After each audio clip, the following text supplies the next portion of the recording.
Love him or hate him, Nick Saban does have a point when he says college athletics have changed from a developmental motivation to a financial one.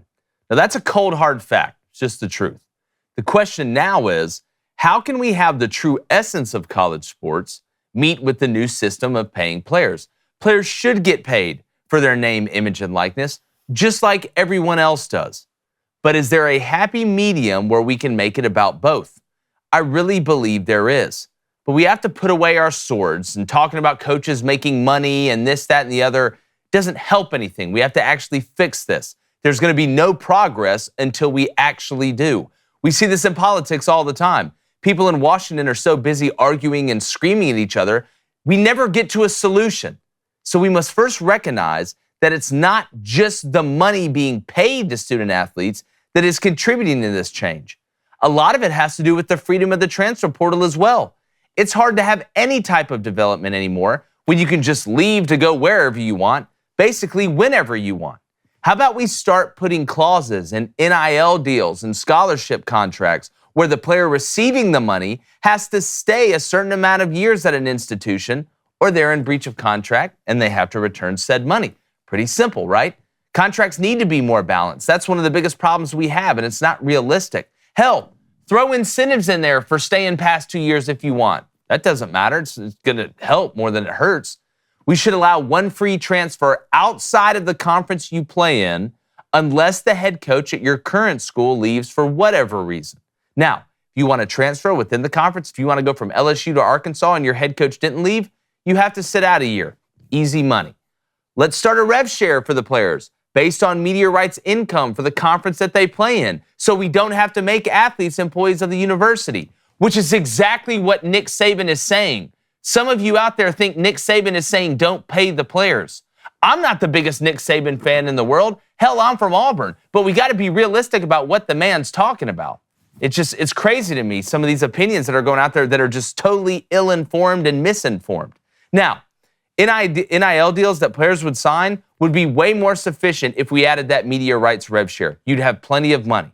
Now, there's way more to tinker with and fix, but I don't have all day to go through this. We're going to talk about it more on the show. But regardless of what you think, regardless of what side you stand on, can we at least try to find some common ground before the love for college sports becomes more uncommon? I'm going to bring in co-host, former Michigan quarterback David Cohn, my brother, former Western State Colorado wide receiver Blaine Crane. And David, again, there's people that are very emotional on both sides of this, right? I think players should get paid for their name, image, and likeness, just like I believe you do. But we have to have some sort of mechanism where we can get a little bit of both, right? Where we can save the developmental part and give coaches a chance to develop guys without it just turning into some semi-pro corporate league, which is the direction we're heading. I was thinking about this a lot last night after Nick Saban spoke, and really a lot for the past couple years. The future of college football, to me, rests on one question. Can the traditional values of the sport coexist with free market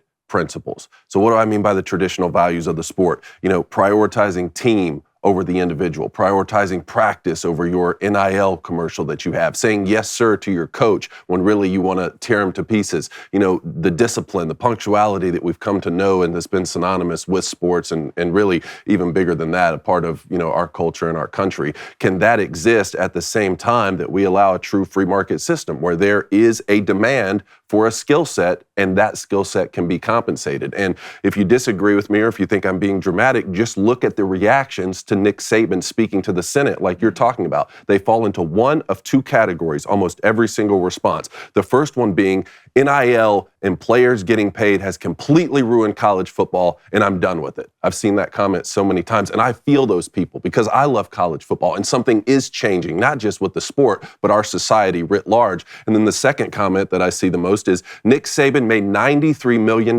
coaching college football, and now he's going to say, hey, the kids need to be in it for development and for the future, but they can't get paid.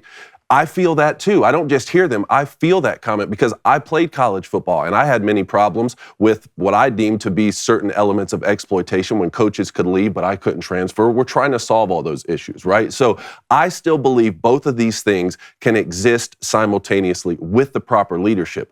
Right now, we don't have that. Maybe that's what Nick Saban is doing, is he's moving into that leadership role. We see him there with our friend and our Lady Ballers co-star, Senator Ted Cruz. Yeah. I'm still not convinced that congressional action is necessarily the right step, but since the stewards of college athletics have failed us so much these past couple years, at this point, I'm willing to try anything. Now, I think you bring up great points, and just a couple things. One, I want to make sure everybody knows, and Nick Saban's gone on record saying this, because I saw this all over social media yesterday, by people that are like big-time media members of college football. Nick Saban is not saying the players shouldn't get paid. That is not what he's saying. He's the one who brought up the rev share model with the media rights through the conferences, which I think is absolutely brilliant to keep students from having to be employees of the university, which opens up a totally different can of worms. So he's not saying they shouldn't get paid. What he's saying, and it's a true fact, is that college football used to be looked at in an amateur way. It doesn't make amateur money, right? It makes a ton of money. But the main part of playing college football used to be, hey, I want to develop, go get my degree, and then go make my money in the NFL. And that kind of made it more, I don't want to say localism versus corporatism, but it made it more wholesome, right? The game's always been somewhat dirty, but it made it more wholesome. I just want to blame before you go get that out there, because I saw some people yesterday saying, Nick Saban makes $7,000 million and he doesn't want kids to get paid. He does want them to get paid. What he's talking about is, can we pay them in a way that's not going to ruin the essence of college football? You got to be able to understand the nuance in this argument. I think that unless an asteroid hit the Earth, no one's going to stop watching college football. It doesn't matter how much you pay these kids or what you do. I don't care if they start buying up all the hotels in the USA.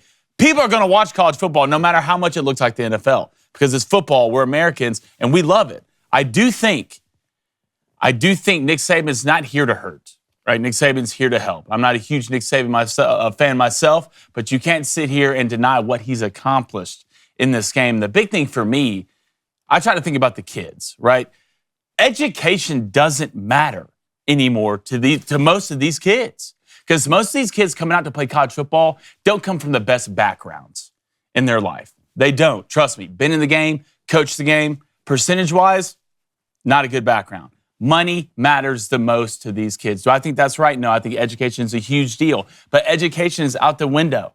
It's out the window. Nobody cares about a degree anymore. They don't. They want to get paid, and they want their money. How we're going to fix that, how we're going to dice this up to make it fit with the certain values of college football, I don't know. I don't know if it'll ever mix together and blend well. But I do know education basically does not matter anymore. Well, I get what you're saying. I don't think you're way off base. But just because not everybody's going to stop watching college football doesn't mean we shouldn't try and fix this still. I don't think you just say, oh, it doesn't matter. Everybody's still going to watch anyway, right? So let's not even try and fix it or bring it back or button it up a little bit more. I think just for the long-term health of college football, we need to figure this out now, or this is going to continue to just be a problem that gets waved in everybody's face every single year. Then you're going to see more people getting upset. The fringes are going to grow even further apart, and then it's going to turn into something that we don't even recognize within 15 to 20 years. So just because I'm not going to stop watching it, I say the same thing about the expanded playoff. Yeah, do I think it's too many teams? Do I think 12 is too many teams? Yeah, my ass is going to be watching it and probably going to be loving it. All right, but still, I totally agree with what Nick Saban said yesterday. I have two thoughts here on what you were saying. First of all, the universities aren't helping themselves at all with their, over politicizing everything and the curriculums that they're running these days to strengthen the education argument. So I think a lot of these kids too are looking at what you're saying, Blaine, and being like, well, yeah, to my parents' generation, they said there's nothing more important than going and getting a college degree. That's not necessarily the same anymore. I hate to see that because I still feel differently. But again, the colleges, they just aren't helping themselves anymore. Yeah. And then to the point of, hey, people who love college football are never going to turn it off. We're not that far removed from a generation that said the same thing about Major League Baseball. It was called America's pastime, right? That was the most popular sport in America, got overtaken by football. What was Ronald Reagan saying? We're never more than one generation from freedom, and he also, extinct. Yeah. The same could be true from college football if you don't become a good steward of the game. Yeah, and last thing, we want to hear what you got to say as well. 1-855-236-3228. We're going to open the phone line 7:15 a.m. Central. I know a lot of y'all are very passionate about this. I do think watching college football go to DC yesterday was a perfect microcosm for where it's at right now, because just like in DC, all they do is yell at each other and nobody can ever find a solution. That's why we never fix anything. Everybody just screams at everybody and then goes home and says that this person's evil or this person's, trying to ruin the country, this, that, and the other, and we never find any common ground. We're seeing that with college football. Anybody that ever tries to offer a solution just gets massacred. No one talked over Coach Saban. Yeah, nobody talked. He Did had we him play doing that clip? He actually had him doing up downs. Let's run this clip real quick.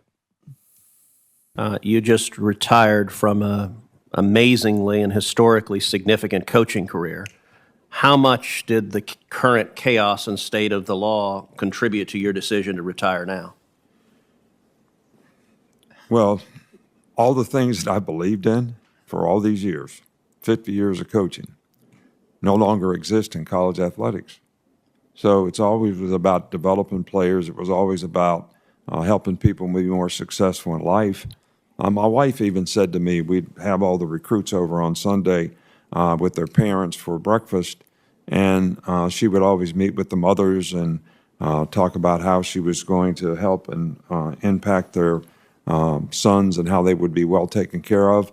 And she came to me, like right before I retired and said, why are we doing this? And I said, what do you mean? She said, all they care about is how much you're going to pay them. They don't care about how you're going to develop them, which is all what we've always done. So why are we doing this? So, to me, that was sort of a red alert that we really are creating a circumstance here that is not beneficial to the development of young people, which is why I always did what I did. My dad did it. I did it. And that's the reason that I always like college athletics more than the NFL, is because you had the opportunity to develop young people. So, and I want their quality of life to be good. I think, as I said before, name, image, and likeness is a great opportunity for them to create a brand for themselves. I'm not against that at all. But to come up with some kind of a system that still can help the development of young people, I think, is paramount to the future of college athletics. I think that's spot on. Yeah. I think that's spot on. And again, to the crowd that says, oh, well, Nick Saban just bought an island. Yeah, you know what else Nick Saban did? He GA'd. He went, he didn't just get done playing and they're like, hey, you're the head coach at LSU. Congrats. Somebody on social media was like, oh, these coaches don't have to get developed. That person obviously has no idea how the coaching profession works. He just happened to be one of the best at a profession that was skyrocketing and continues to make an incredible amount of money. There are people that are as good as Nick Saban coaching college football at being the garbage man, but you don't make that type of money being the garbage man. It's just the truth. So I laugh at some people that just brush it off as, old man screams at cloud while he makes all the money. I mean, he went through a lot of really successful people, worked hard for a long time and didn't make a lot of money, and then broke through and were able to make money. And there are some coaches in college who wouldn't mind it just being a financial transaction, right? Like, here's how much money we have to offer a player of this skill set at this position. Let's just offer it, see who we get, so that I don't have to be on the recruiting trail all the time. NFL coaches don't have to go recruit. Hey, you're a free agent. Here's how much money we can pay you. Let's sign him to a deal. Obviously, Nick Saban's greatest skill set was recruiting. So, but I truly believe him when he talks about developing players. It was just interesting to hear some of the parents tell Miss Terry that it's just a financial transaction, because the parents are the ones who oftentimes, your child's leaving home for the first time. Yeah, that's that. So say what you will about the college degree, maybe the education doesn't mean as much anymore. Your kid's still leaving home for the first time. I mean, you guys had to sit in living rooms and recruit people, right? Like, those parents want to know their kids are going to be taken care of. I mean, yeah, you're asking them for their most prized possession. Yeah. That's what you're doing. And anybody out there that has children, understands exactly what I'm talking about. Like, you are sitting there saying, hey, and half the time we want your son to come halfway across the country to come live in a place where he's only been a couple times and be mentored by people that, we may have had a relationship for a year and a half, but that's your baby. That's your child. That is the most important thing I could ever ask of you. And I promise I'm going to take care of him. The whole time I was thinking when he brought that up, man, I bet that's a good breakfast. Because, like all those five-star moms, that breakfast, I bet that breakfast was hitting. YouTube, one day closer to 1 trillion subscribers. We need to get there by the end of this week, or Blaine may disappear. We'll see. Subscribe.